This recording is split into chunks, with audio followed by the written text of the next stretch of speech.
Olá, amigos, bem-vindos ao nosso Cave Mais Fundo, nosso estudo de número 44. Lembrando que essa é uma iniciativa da Igreja Cristã Sal da Terra que se reúne no bairro Dom Almir, em Uberlândia, Minas Gerais. Nossa intenção é, por meio dessa ferramenta, contribuir com você com a sua leitura e interpretação dos textos bíblicos. Portanto, eu espero mais ajudar do que atrapalhar, ok? Que o Senhor nos abençoe nessa nossa jornada. Bom, como sempre, nós iniciamos fazendo a leitura do texto. Dessa vez não será diferente. Veremos Atos, capítulo 16, dos versos 1 ao 40, que começa assim: Chegou a Derbe e depois a Listra, onde vivia um discípulo chamado Timóteo. Sua mãe, uma judia convertida, e seu pai era grego. Os irmãos de Listra e Icônio davam bom testemunho dele. Paulo, querendo levá-lo na viagem, circuncidou por causa dos judeus que viviam naquela região, pois todos sabiam que seu pai era grego. Nas cidades por onde passavam, transmitiam as decisões tomadas pelos apóstolos e presbíteros em Jerusalém para que fossem obedecidas. Assim as igrejas eram fortalecidas na fé e cresciam em número cada dia. Bom, chegou em Listra, onde vivia Timóteo. Então, Paulo e Silas, Barnabé se juntou com Marcos, nós vimos isso no finalzinho lá do capítulo 15, foram para Chipre, de onde Barnabé era natural, e levou lá o seu parente Marcos para lá. Uma frente missionária, levando em consideração o propósito da missão, e que Paulo e Barnabé tinham passado na ilha de Chipre e tal, tinha ficado a igreja lá. Então agora Paulo, que tinha escolhido Silas, sai com Silas por terra, por outro caminho, vão até ali pela região de Tarso, onde Paulo é natural, e dali de Tarso eles partem então para Listra, onde vivia Timóteo, Derbe e Listra. Então, é isso aí, cidades em que o apóstolo esteve anteriormente com Barnabé. Não sei se vocês se lembram, eu acho que é no capítulo 14, se não me engano, quando Paulo e Barnabé estão passando ali por aquela região, e aí Paulo é apedrejado, fica quase morto. É uma situação bem difícil, agora eles retornam para lá. Em Listra, Paulo vai reencontrar Timóteo. Provavelmente ele já tinha encontrado Timóteo outra vez, Timóteo é um jovem cuja mãe se chama Eunice, e a avó Lloyd, a gente consegue ver os nomes delas, está lá na carta que Paulo depois vai escrever posteriormente a Timóteo, em 2 Timóteo, capítulo 1, verso 5, vai falar desses nomes. Elas haviam se convertido pelo ministério de Paulo ou evangelizaram, ou discipularam também Timóteo. Então a gente sabe, quando Paulo escreve a Timóteo, ele vai afirmar que a fé de Timóteo vem da avó, ele aprendeu da avó, ele aprendeu da mãe. Então elas, na verdade, vão discipular Timóteo. Há uma possibilidade aí de que Timóteo tivesse sido evangelizado por Paulo, mas então a gente não sabe se a avó e a mãe evangelizaram Timóteo ou se discipularam Timóteo, mas que a fé, nós sabemos, é o que a partir de 2 Timóteo, é que a fé de Timóteo vem, ou seja, ou é fortalecida, por parte aí da avó e da mãe, ok? Pelo bom testemunho de Timóteo, Paulo resolve levá-lo como companheiro de viagem e por isso o circuncida. Então, esse bom testemunho, essa fé de Timóteo, que era confirmado por outros irmãos, isso desperta em Paulo um interesse. Timóteo era um jovem, talvez tivesse ali, seus 17, 18 anos, é uma possibilidade que alguns levantam. Sabemos que ele era jovem, então essa provavelmente era aí uma idade, sugerida nesse sentido. Então Paulo vai lá, cresce o olho nele e fala assim: esse rapaz aqui é interessante para nós, para aquilo que, essa juventude, toda essa disposição para aquilo que nós temos para empreender. Tão jovem, e tão comprometido. Então foi lá e circuncidou por causa dos judeus. Aqui já tá, o próprio texto já está explicando o motivo da circuncisão, circuncidou por causa dos judeus que viviam naquela região, pois todos sabiam que seu pai era grego. Então a circuncisão de Timóteo segue o que foi definido no Concílio de Jerusalém. Como assim? Ué, lá está dizendo que não tem que circuncidar o gentio? Como assim? Bom, qual motivo, não sei se você se lembra, por qual motivo eles chegaram nas conclusões que chegaram, né? Tiago se levantou e colocou, Pedro se levantou e colocou as suas posições, por qual, baseado em que, a fim de que colocaram essas decisões? Buscando uma relação que evitasse conflitos desnecessários entre judeus e gentios. Ah, então essa era a ideia. Então, sendo filho de mãe judia, Timóteo era considerado um judeu que não era circuncidado. Então ele era filho de pai grego. Provavelmente esse pai, aí não menciona esse pai, talvez esse pai já tivesse morrido, porque provavelmente senão ele não menciona, né, a conversão do pai. Provavelmente então ele se posicionaria contra a circuncisão de Timóteo, porque ele, como pai, não havia circuncidado Timóteo, então provavelmente ele não tinha relação com o judaísmo, apesar de ser casado com uma judia. Essa judia, como judia, de certa forma, ela estava aí em rebeldia, né? Então, o Timóteo cresceu nesse ambiente, pai grego, todo mundo conhecia o pai dele, sabia que era grego, mas ele era filho de judia e não era circuncidado. Então, como Paulo saía para poder pregar primeiro aos judeus, ele, sendo filho de judia, considerado judeu, não tinha passado pela circuncisão, ou seja, não seria bem recebido e bem visto pelos judeus. Então Paulo resolveu dar uma forma aí de resolver esse problema. Né? O Paulo foi lá e falou, então nós vamos te circuncidar, assim quando nós chegarmos diante dos judeus, como filho de judia, vai estar tudo certo. Então segue o mesmo princípio de Jerusalém, que é buscar evitar conflitos entre judeus e gentios que se converteram ao cristianismo, ok? Então, nas cidades por onde passavam, onde encontravam comunidades cristãs formadas, eles comunicavam as decisões do concílio visando a boa convivência. Então, esse era o propósito, né? Quando o Barnabé e o Paulo subiram de Jerusalém após o concílio, eles levaram a carta, levaram Silas, né? Que foi com eles, e aí agora Silas continua nessa jornada com Paulo, fazendo isso. Onde encontram uma comunidade, eles foram além agora daquilo que tinha sido antes previsto, porque tinha previsto a Síria, né, região ali da Síria, onde eles passariam pelas igrejas que lá estavam estabelecidas. Depois Paulo falou assim, não, agora eu estou preocupado, nós vamos até as outras igrejas onde nós passamos e plantamos. Então agora Paulo está visitando essas outras igrejas e continuando esse mesmo trabalho de levar para elas a orientação a partir daquilo que foi definido pelos apóstolos e pelos presbíteros em Jerusalém, visando essa boa convivência. Tá? Com esse trabalho e com a pregação constante da palavra, os irmãos eram fortalecidos e as igrejas iam crescendo. Então era um processo de consolidação, de direção para evitar conflitos e ao mesmo tempo propagação do evangelho e crescimento das igrejas. Então isso fazia parte aí dessa segunda viagem missionária até então de Paulo, Silas e Timóteo, agora fazendo parte desse grupo que viaja, ok? Versos 6 até o 10. Paulo e seus companheiros viajaram pela região da Frígia e da Galácia, tendo sido impedidos pelo Espírito Santo de pregar a palavra na província da Ásia. Quando chegaram à fronteira da Mísia, tentaram entrar na Bitínia, mas o Espírito de Jesus os impediu.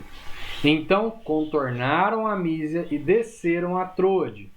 Durante a noite, Paulo teve uma visão, na qual um homem da Macedônia estava em pé e lhe suplicava, passe a Macedônia e ajude-nos. Depois que Paulo teve essa visão, preparamo-nos, presta atenção nessa mudança, preparamo-nos imediatamente para partir para a Macedônia, concluindo que Deus nos tinha chamado para lhes pregar o Evangelho.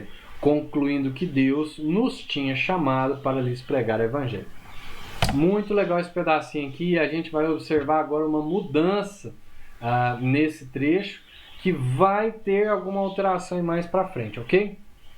Paulo e seus companheiros foram impedidos pelo Espírito Santo. Então, primeira coisa que nós vamos observar nesses versos 6 ao 10. O grupo de Paulo estava viajando pela região sul da Galácia. Paulo, Silas e Barnabé pela região sul da Galácia, né? Pela região de Antioquia da Psídia, onde começou a perseguição quando ele estava com Barnabé, se lembra? E foram impedidos pelo Espírito Santo de pregarem na Ásia. Então, nós já vimos que os profetas agiam eram pregadores, né, que falavam nessa época. Então, o pregador, o profeta, ele era o responsável, até hoje, nesse sentido mais de pregador, tendo a palavra de Deus como um documento da sua revelação, né? Então, quem prega em nome de Deus, é um representante, fala em nome de Deus, por isso deve falar de acordo com sua palavra. Até então, só existia o Antigo Testamento e não havia um documento do Novo Testamento. Por isso também a gente tem essa exceção de o Espírito soprava diretamente a esses homens de Deus, onde eles falavam em profecias, ou seja, era direto o Espírito conduzindo isso. Por isso eles consideram que o Espírito Santo, então provavelmente aí se deu por meio de profecia, né, onde alguém trazia uma mensagem direta do Espírito, então disse, olha, não vai para lá. E depois eles tentam ir para outro lugar, e aí ele diz que o Espírito de Jesus também impediu. Então há um sopro, uma direção direta do Espírito. Há teorias de que fossem outros fatores, incluíssem outros fatores, a gente não sabe, porque o texto não é claro. Mas como nós entendemos como funcionavam as profecias dos profetas nessa época, e como o Espírito direcionava diretamente, a maioria dos comentaristas, dos estudiosos a respeito desse texto, crê nessa intervenção direta do Espírito por meio de profecia nesse sentido, ok? Então, foi algo aí parecido com o que o profeta Ágabo, né, falou lá sobre a fome em Jerusalém. Não sei se vocês se lembram, quando teve fome e tal, e profetas foram de Jerusalém até Antioquia, para ver o que estava acontecendo lá em Antioquia. O Paulo estava lá com Barnabé, né, e aí esse Ágabo, um dos profetas, falou a respeito dessa fome. Só para a gente poder lembrar como que a coisa funcionava, ok? Bom, tentaram entrar na Bitínia, então foram para a Ásia, não deu certo, e depois eles vão tentar entrar ali na Bitínia. Aí o Espírito de Jesus, aí muda, não diz que é Espírito Santo, diz que é o Espírito de Jesus. Esse Espírito de Jesus é uma expressão usada para confirmar que o Espírito Santo, o Espírito de Deus, era também Espírito de Jesus, ou seja, um agente desse. Ele estava agindo ali em nome de Jesus. A Bíblia também usa essa expressão em outros lugares, quando diz que a igreja tem o Espírito que estava também sobre Jesus, que levantou ele do meio dos mortos. Então essa expressão está dizendo que esse Espírito que estava agindo, ele estava agindo também em nome de Jesus. Esse Espírito é o Espírito de Jesus. E esse Espírito de Jesus é o Espírito Santo. Ok? Só para a gente poder fazer essa ligação da Trindade, esse elo que há entre Pai, Filho e Espírito. Tá? Aqui, mais uma vez, eles são impedidos de seguirem seus planos. Segundo o Dr. Russell Shedd, o apóstolo Pedro evangelizou a Bitínia. Então, apesar do Espírito impedir que Paulo, Silas e Barnabé fossem para Bitínia, Paulo, Silas e Timóteo fossem para Bitínia, né? Ele depois levantou o apóstolo Pedro e por meio dele evangelizou a região da Bitínia, podendo ser confirmado isso, segundo o Dr. Russell Shedd, na carta de Plínio, datada em 112 depois de Cristo. E a gente vê isso lá em 1 Pedro 1:1, quando ele está falando ali sobre as regiões da Ásia, da Galácia, do Ponto. Ele também fala a respeito da Bitínia, tá? Ele direciona a sua carta aos crentes na Bitínia. Então essa é uma confirmação aí de que Deus não impediu que Paulo, Silas e Timóteo fossem para lá, mas levantou o apóstolo Pedro para poder evangelizar aquela região, tá? Então, passe a Macedônia. E lá em Troade, depois dali eles foram para Troade, que era uma região portuária, e em Troade, Paulo tem uma visão onde um homem da Macedônia pede para ele que passe até a Macedônia para poder ajudá-lo, né? Então, Paulo e seu grupo estavam em Trode, e ali em Trode ele tem essa visão. E em Trode é onde eu queria mostrar, eu quero até voltar lá, para a gente, quando eu dei uma ênfase nesse aqui, ó, bem no último verso aqui, preparamo-nos imediatamente para partir. Observe que aqui no início ele diz assim, ó, Lucas, que é quem escreve Atos, diz: Paulo e seus companheiros eles viajaram. Agora aqui ele está dizendo que nós nos preparamos.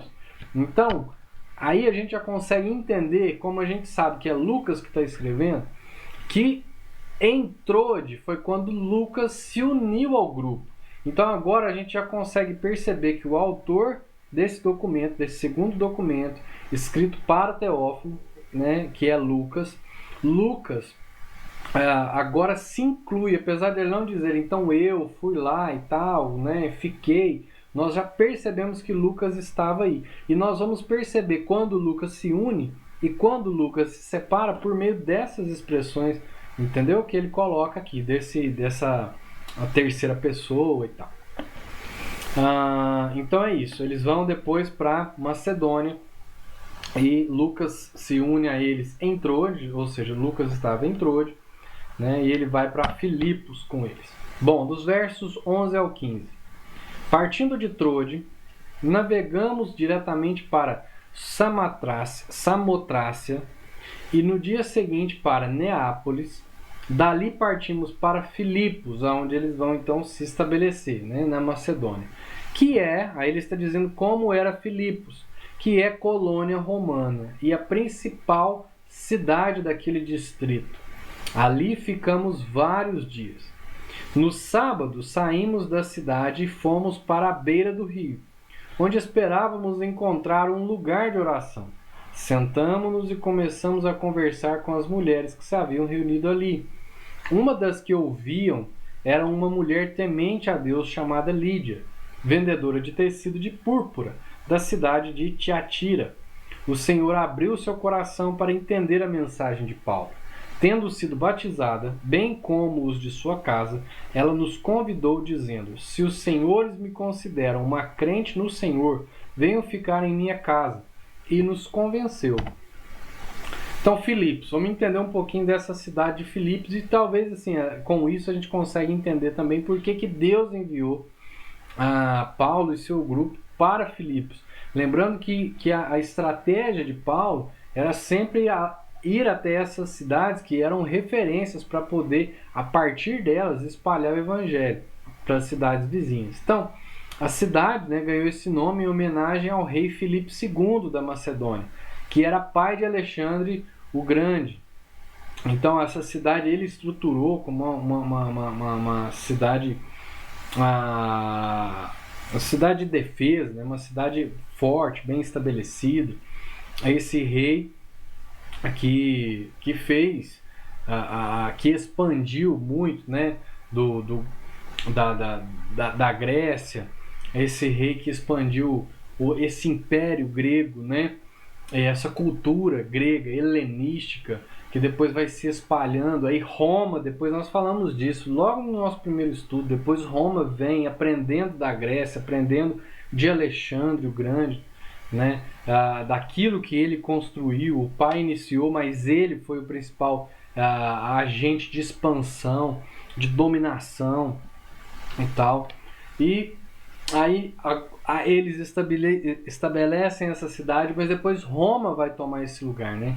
Roma vai tomar essa cidade, porque quando o império de Alexandre cai, depois de um tempo os romanos vêm crescendo, então eles começam a tomar esses lugares, e essa cidade que foi nomeada em homenagem aí ao rei Filipe II, né, pai de Alexandre o Grande, Roma depois vai tomar e vai se estabelecer ali. Por isso é uma província romana, né? É uma província romana, não, é uma colônia romana, onde os romanos vão se estabelecer. Então, naquele momento, a cidade era uma colônia romana, ou seja, romanos viviam ali com governo autônomo, isenção de impostos imperiais e os mesmos direitos dos cidadãos da Itália. Uma cidade desse tipo era uma pequena Roma afastada da pátria. Então, acabei me embolando um pouquinho aqui, mas era isso que eu queria construir com vocês, essa imagem, ou seja, fora de Roma, mas a gente tinha uma pequena Roma ali, isenta de impostos, com um governo próprio e tal, né? Bom, sabemos um pouquinho dessa cidade. No sábado esperávamos encontrar um lugar de oração. Então vamos entender o que está contido por trás desse trecho, desse texto. A expectativa do grupo era encontrar próximo ao rio uma sinagoga judaica. O que precisava para ter uma sinagoga judaica ali? Roma dava essa liberdade religiosa. O judeu podia ter o seu culto, o judeu podia ter a sua prática religiosa. Mas era necessário, segundo o próprio judaísmo, para se estabelecer uma sinagoga, pelo menos 10 homens, 10 cabeças de família para poder construir ali uma sinagoga. Ou seja, quer dizer que nessa região, nessa cidade de Filipos, nós não tínhamos nem 10 homens, nem 10 judeus fervorosos, convictos para poder estabelecer ali uma sinagoga. Mas nós tínhamos pessoas, nesse caso mulheres, como é o caso de Lídia, que temiam a Deus, né? Então a expectativa do grupo era encontrar essa sinagoga. Não encontram, vão atrás desse lugar de oração. Ao que parece, não encontraram a sinagoga, mas encontraram um grupo de mulheres e pelo menos uma delas temente a Deus, ou seja, segundo a fé judaica. Então alguém, uma mulher, no caso, né, Lídia era uma mulher empresária que temia a Deus segundo a fé judaica. Lídia, como era o nome de uma região onde ficava Tiatira, então Tiatira é uma cidade dentro de Lídia, dentro dessa região de Lídia. Então provavelmente o nome tem a relação com o lugar, ou seja, uma mulher de Lídia, da região de Lídia. Ela era uma comerciante de tecido da sua região e como uma empresária, ou seja, Tiatira era uma região que produzia um tecido fantástico. Lídia era de lá e ela foi para Filipos empreender. Então era uma empreendedora, uma empresária, né, desse ramo desse tecido. Ela tinha recursos por conta disso e tinha servos. Então era uma mulher bem financeiramente, né? Após sua conversão, ela passou pela conversão, o texto diz uma confissão de fé, porque ela falou, eu já creio, e então ela passa pelo batismo, assim como os de sua casa. Então aí ela passou pelo batismo, os da sua casa, talvez os da sua casa envolvessem até mesmo os seus servos, tá nesse processo de, assim como foi o de Cornélio, né, de receber a fé e passar pelo batismo, passar pela confissão de fé, recebem a fé, confessam a fé, passam pelo batismo. Possivelmente até crianças e como eu disse, os servos, né, tivessem passado aí por esse processo até do batismo. Aí a gente usa também essas possibilidades, né, para justificar aí quem defende o batismo de crianças vai usar esse, e daqui a pouco a fé também, o batismo do centurião, ok? Convidou o grupo, então, de missionários para se hospedarem lá. Eles ficaram constrangidos, né, comovidos, foram convencidos, então foram hospedados na casa de Lídia. Versos 16 ao 18. Certo dia, indo nós para o lugar de oração, encontramos uma escrava que tinha um espírito pelo qual predizia o futuro. Ela ganhava muito dinheiro para os seus senhores com adivinhações. Essa moça seguia a Paulo e a nós, gritando, estes homens são servos do Deus Altíssimo e lhes anunciam o caminho da salvação. Ela continuou fazendo isso por muitos dias. Finalmente, Paulo ficou indignado, voltou-se e disse ao espírito, em nome de Jesus Cristo, eu lhe ordeno que saia dela. No mesmo instante, o espírito a deixou. Então, o espírito adivinhador, ou como era usado aí, necromante. Então, essa mulher adivinhava por espíritos, adivinhava pelos espíritos dos mortos, né? Então, a necromante. Vamos para o comentário de Moody, que nos esclarece algumas coisas. As sacerdotisas de Apolo e Delfos eram chamadas pitonisas, de Piton, que é uma jiboia, né, uma cobra. E a palavra estendeu-se às adivinhadoras. Uma pessoa que tivesse o espírito de Piton era considerada inspirada por Apolo, que se associava aos oráculos. Essa jovem era endemoniada e seus descontrolados pronunciamentos eram considerados palavras de um deus. Seus donos ganhavam dinheiro usando-a para adivinhar o futuro. Assim como o endemoniado reconheceu Jesus como o Santo de Deus, lá em Marcos 1:24, este demônio reconheceu o poder divino que havia em Paulo e em seus companheiros. Então nós estamos vendo aí uma mulher, né, que falava por um espírito e era considerada voz dos deuses. Lembrando que nós estamos aí numa cultura diferente, né? Então era alguém que falava como se fosse por Apolo. Apolo estava então dizendo, falando para ela, os oráculos, as suas palavras reveladoras. E isso fazia com que os seus donos, como era uma escrava, né, que os seus donos ficassem ricos, ganhassem muito dinheiro com isso. É interessante que nós vamos ver agora uma perseguição que não é religiosa e que não é política. Agora a perseguição que Paulo e Silas vão receber é uma perseguição que está ligada às questões financeiras. Eles mexeram com a economia dali, ok? Então, essa mulher continuou por muitos dias falando isso. Só que parece Paulo e o grupo iam constantemente ao rio para orar e pregar o evangelho, como fizeram dessa vez, onde Lídia tinha se convertido, né?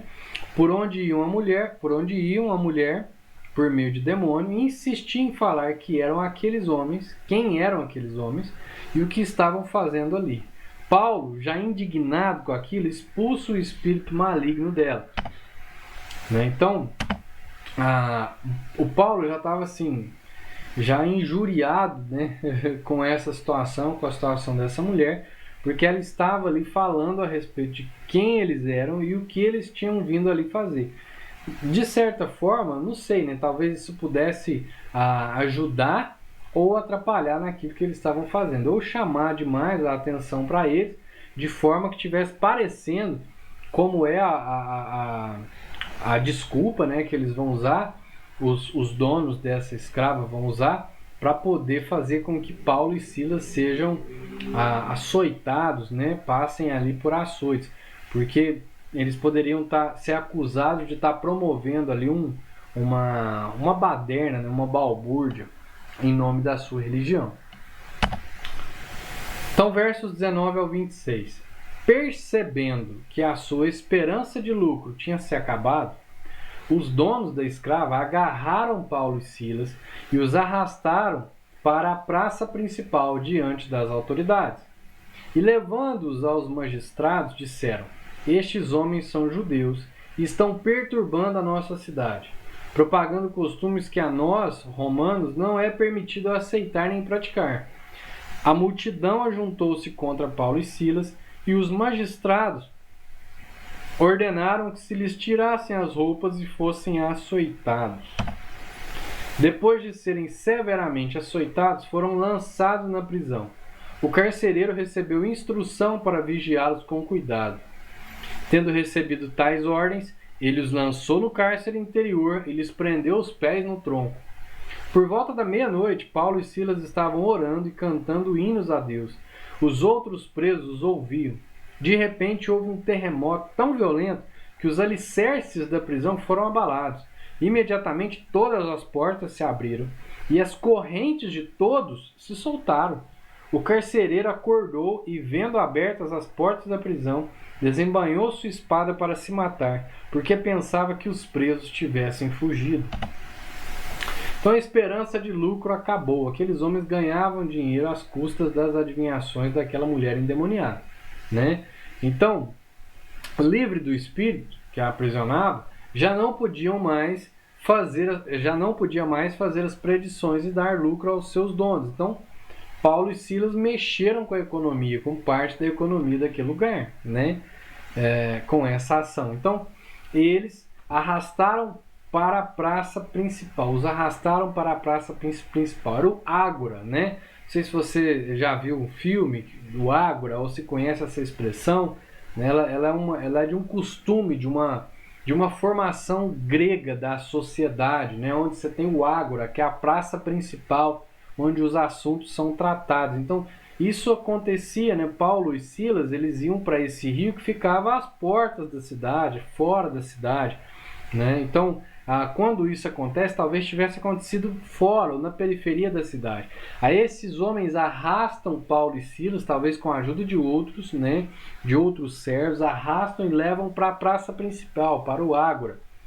Era o lugar de encontro. Ali esses homens ricos e poderosos, né, porque ganhavam muito dinheiro. Então, se o texto diz que eles ganhavam muito dinheiro, eram então ricos e poderosos. E se eram ricos e poderosos, eram influentes na cidade.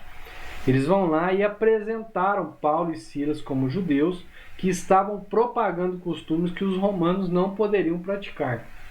Então, cabe a gente observar aí, tem uma questão cultural que está rolando, política que acontecia, uma forma política de governo, que a gente precisa entender o porquê que eles foram tirados as roupas deles, por que eles foram açoitados, por que eles passaram por isso, por que essa mulher falando, como eu disse agora, né, em voz alta, gritando quem eram aqueles homens, poderiam provocar algo que eles não pretendiam, né? Então, apesar da liberdade religiosa, que os romanos não poderiam, apesar da liberdade religiosa dos judeus, eles não poderiam, por meio de sua crença e costumes, causar importunos. Então era como se esses caras, esses ricos, dissessem o seguinte: olha só, esses aí são judeus. Vocês já conhecem os judeus, né? Pela nossa região e até daqui mesmo, apesar de não terem muito, vocês conhecem os judeus. Vocês já sabem da fama deles por vários lugares. Eles têm uma fé muito forte. E eles fazem prosélitos. Eles procuram pessoas que não são judeus para poder convencer eles da fé e dos costumes judeus. Isso não era bem visto em Roma. Apesar de às vezes passar, mas não era bem visto, não era aceito. Só que o que era pior era provocar um tumulto, como foi no caso de Jesus, um tumulto que estimulasse um motim, que estimulasse uma revolta. Afinal de contas, Roma tinha uma forma de governo que era da pax, que era da paz. A Roma buscava estabelecer o seu governo a partir da paz. Então tudo que vinha desse motim tinha que ser severamente castigado, deveria vir uma pressão direta para que isso não se espalhasse. Era uma fagulha que era rapidamente apagada, ok?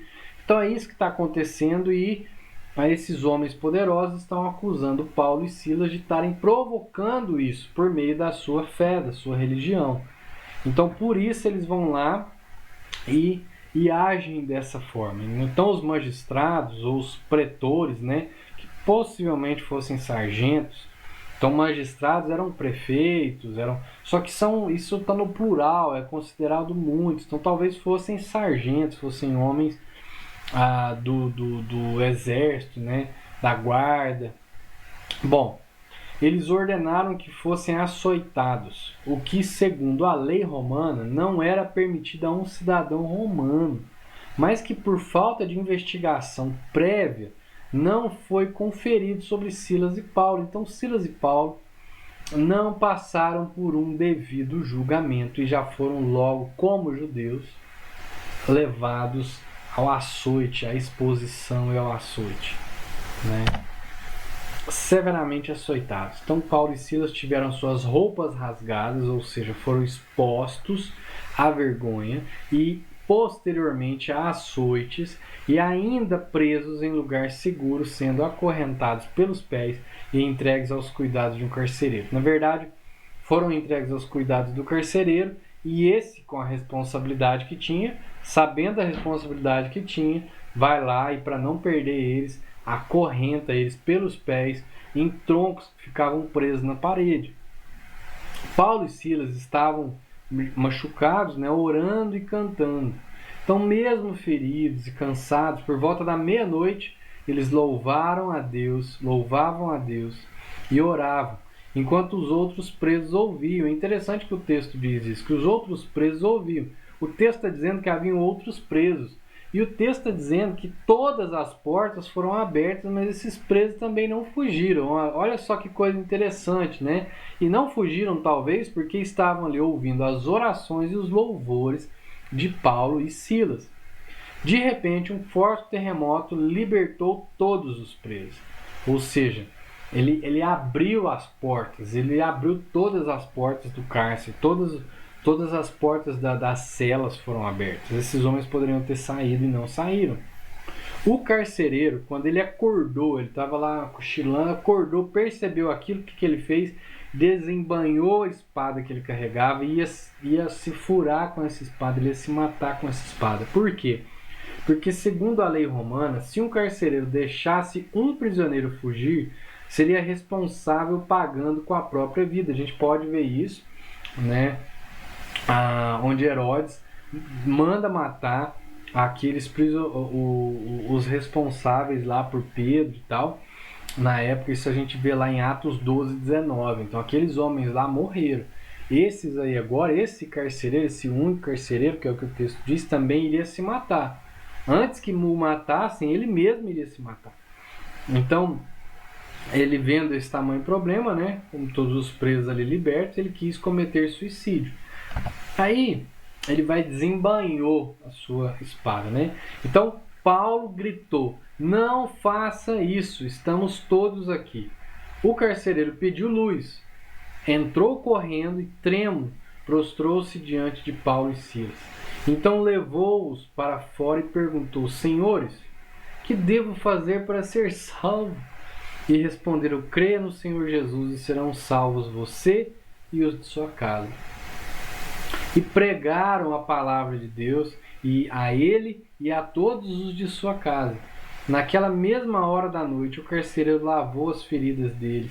Em seguida, ele e todos os seus foram batizados. Então os levou para sua casa, serviu-lhes uma refeição, e com todos os de sua casa alegrou-se muito por haver crido em Deus. Quando amanheceu, os magistrados mandaram os seus soldados ao carcereiro com esta ordem: solte esses homens. Senhores, o que devo fazer para ser salvo? Então vamos lá. Ainda que estivesse escuro, como eu tentei dar uma ênfase no finalzinho da leitura, né, do comentário ali do verso anterior, ele desembanhou a espada. Então, ainda que estivesse escuro, Paulo percebeu o que aquele homem faria e gritou para que poupasse a própria vida. Talvez nesse processo onde ele desembanhou a espada, não sei, algum brilho, algum som, despertou Paulo para o que aquele homem ia fazer. Então ele, reconhecendo que Paulo e Silas fossem de fato homens de Deus, se prostra, né? Assim, se prostra no sentido de que ele traz eles para fora e pergunta, fala assim: gente, vocês são de Deus, o que eu vou fazer agora? Como é que eu faço para ser salvo? Então ele pergunta como pode ser salvo, né? Não sabemos de onde ele tirou essa ideia de salvação. Apesar de que os gentios tivessem sempre essa ideia de salvação, né, em mente, mas nós não sabemos se isso vem das afirmações da escrava, quando ela vinha gritando por suas predições, né, quando estava endemoniada, se isso vem da reverberação sobre as pregações deles, ou se das orações e das canções na cadeia. Não sabemos exatamente, mas esse homem tira uma ideia. Tem uma ideia: esses homens são homens de Deus e eles podem me apresentar um caminho de salvação. Ok? Paulo, certamente vendo que o homem já estava arrependido, já se colocara como alguém arrependido, né? Responde que somente é necessário fé e seriam salvos, não só ele, mas tanto ele quanto toda a sua casa. Paulo e Silas pregam e explicam o que é necessário sobre a fé em Cristo para o homem que, juntamente com sua família, é batizado e possivelmente, segundo alguns comentadores, né, celebram a ceia com essa ideia de pôs à mesa, que Paulo e Silas, já com esses homens, com essa família crente e batizada, celebra com eles a ceia. Bom, A gratidão do homem por ter a vida física salva e a salvação eterna levou a lavar as feridas dos prisioneiros. Falou, vamos lá, naquele momento, o texto diz que foi naquele momento, ele pegou, lavou as feridas deles, né? E conforme a liberdade que ele tinha, porque como ele era responsável, caso eles fugissem, ele pagaria com a própria vida, ele tinha liberdade de fazer com eles o que ele quisesse. Ele tinha essa autonomia. Então ele vai lá e conduz eles até a sua casa e oferece então uma refeição para eles. Provavelmente os outros ficaram com as portas de novo fechadas e trancadas, tá? Versos 35 ao 40, finalizando já. O carcereiro disse a Paulo: os magistrados deram ordem para que você e Silas sejam libertos. Agora podem sair, vão em paz. Mas Paulo disse aos soldados: sendo nós cidadãos romanos, eles nos aceitaram publicamente sem processo formal e nos lançaram na prisão. E agora querem livrar-se de nós secretamente? Não. Venham eles mesmos e nos libertem. Os soldados relataram isso aos magistrados, os quais, ouvindo que Paulo e Silas eram romanos, ficaram atemorizados. Vieram para se desculpar diante deles e, conduzindo-os para fora da prisão, pediram-lhes que saíssem da cidade. Depois de saírem da prisão, Paulo e Silas foram à casa de Lídia, onde se encontraram com os irmãos e os encorajaram, e então partiram. Aí finalizamos o texto, vamos finalizar agora os comentários. Sendo nós cidadãos romanos, vocês querem libertar e ficar por isso mesmo? Não, não, não. Para os magistrados, a vergonha, os açoites e a noite na prisão deveriam ter servido para ensinar aqueles perturbadores uma boa lição. Por isso fala assim, não, agora vai lá e liberta eles. Eles não sabiam que eles eram romanos. Mas ao levarem a ordem de liberdade, Paulo recusa e afirma que quer desculpa pessoalmente por parte dos magistrados. Afinal, eles são cidadãos romanos e por isso não poderiam ter sofrido os açoites e serem expostos da forma como foram expostos. Segundo a lei romana, o cidadão romano tinha direito de levar o seu caso até César. Ele não poderia passar por isso, sofrer a pena. Assim, dessa forma, ele deveria ter o direito de ser julgado como um romano. O romano era julgado de forma diferente dos outros. Então Paulo e Silas eram romanos, eram cidadãos considerados cidadãos romanos, apesar de serem judeus, e não poderiam ter passado pelo que passaram. Então Paulo acaba conseguindo o que queria. A consequência desses homens, desses magistrados, poderia ser perder o seu cargo por terem julgado mal o cidadão romano. Então a lei defendia o romano, dava prioridade ao romano, dava benefício ao romano. E Paulo sabe disso porque Paulo era cidadão romano, então ele vai lá e usa isso. Né? Então ele acaba conseguindo o que queria. Eles vão lá pessoalmente libertá-los e pedir desculpas e dizem a eles, agora por favor saiam da cidade. A postura, o tratamento ele é diferente. Então antes de sair da cidade, Paulo, Silas vão lá à casa de Lídia, onde provavelmente Timóteo os esperava, Lucas também os esperava, e onde também vão encontrar a mulher, a jovem, né, que era escrava e que era antes endemoniada e predizia, a Lídia com toda a sua família, né, a casa de Lídia, mas com toda a sua família, também lá de crentes, e também agora o carcereiro com a sua família de crentes reunidos ali. Então, isso nesse ambiente, nessa comunhão, né, que depois passa a se reunir na casa de Lídia, ali a igreja, a casa da Lídia serve de base, né, para a igreja que vai ser plantada ali. Então eles vão lá confortar os irmãos e testemunhar o avanço do evangelho por meio dos sofrimentos e o cuidado de Deus em todas essas situações.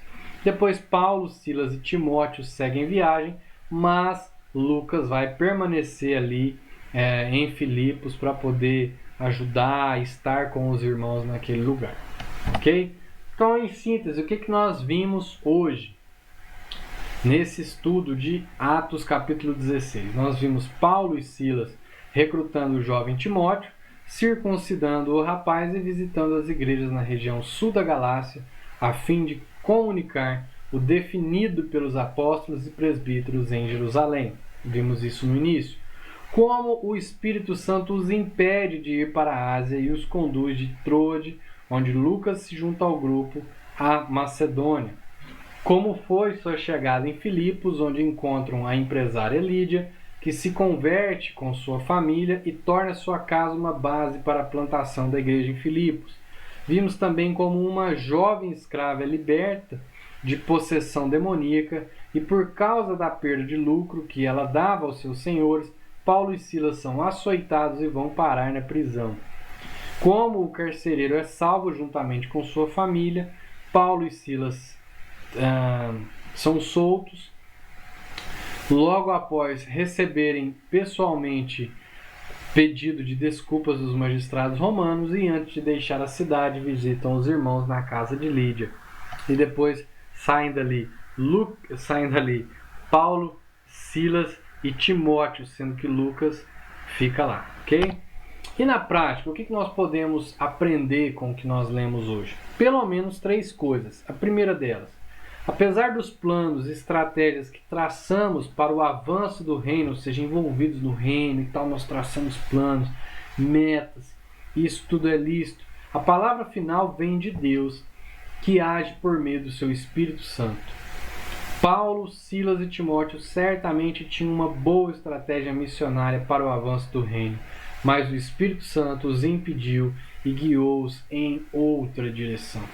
Então aí nós aprendemos, tá? Principalmente para quem lida diretamente com o ministério, que o Espírito é vivo e conduz a igreja nos passos que tem que dar e impede naqueles que não devem dar, ou no momento em que não devem dar.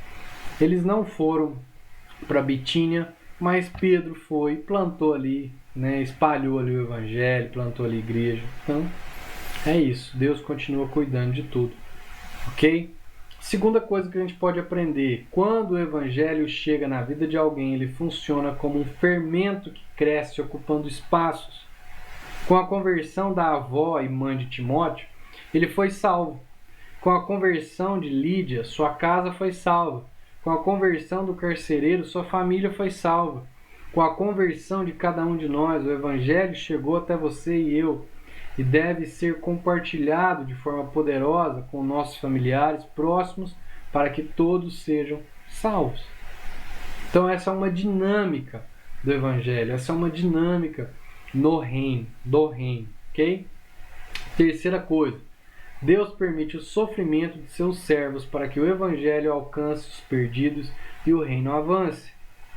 Então Deus permite o sofrimento de seus servos para que o evangelho avance e os perdidos, o evangelho alcance os perdidos e o reino avance. Para que o evangelho chegasse até você e eu, muitos homens e mulheres, assim como vimos com Paulo e Silas, sofreram na carne, perderam bens e pessoas queridas, e alguns até mesmo provaram a morte, o que consideraram como promoção por parte de Deus, conduzindo-os como mártires à sua gloriosa presença. Bom, espero ter contribuído, ter ajudado e não atrapalhado na compreensão desse capítulo aí de Atos 16, ok? Se você gostou, compartilhe com amigos, parentes, use isso para abençoar a vida de alguém. Se você ainda não está inscrito, se inscreva no nosso canal, clica lá no sininho para você ver sempre cada conteúdo que a gente publicar, ok? E comente, se gostou, comente, se quer acrescentar, comente, se eu deixei passar alguma coisa, comente, se você pensa ou vê algo de forma diferente a partir dos textos das escrituras, vá lá também, comente, tá bom? A gente não vai acertar sempre, mas há sempre um esforço da nossa parte. Até a próxima segunda-feira, se o Senhor nos permitir.